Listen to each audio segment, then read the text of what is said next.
দর্শক, সিরাজগঞ্জে শুরু হয়েছে উল্টো রথযাত্রা। আমরা সরাসরি চলে যাব সেখান থেকে যুক্ত হচ্ছেন সহকর্মী হীরক গুণ।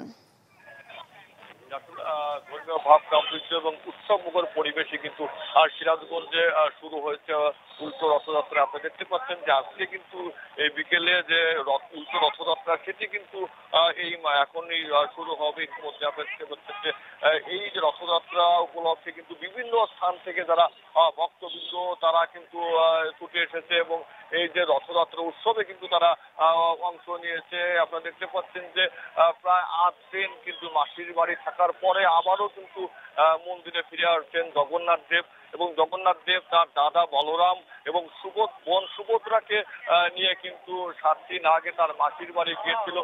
ঠিক আজকে কিন্তু আবারও সেই উল্টো রথযাত্রা হচ্ছে এবং সিরাজগঞ্জে কিন্তু ব্যাপক উৎসব উদ্যাপনের মধ্য দিয়ে এবং উৎসবমুখর পরিবেশে কিন্তু এই রথযাত্রাটি চলছে। আপনারা দেখতে পাচ্ছেন যে ইতিমধ্যে আমরা দেখেছি যে সিরাজগঞ্জের বিভিন্ন স্থান থেকে সব বয়সের নারী পুরুষ যে ভক্তবিন্দু তারা কিন্তু সেই রথযাত্রায় অংশ নিচ্ছে এবং সবাই কিন্তু পুণ্য লাভের আশায় যে দড়ি টান দিচ্ছে এবং তারা যেটি দেখছেন যে চিনিকলা দিয়ে কিন্তু তারা সংসারের মঙ্গল কামনা করছে।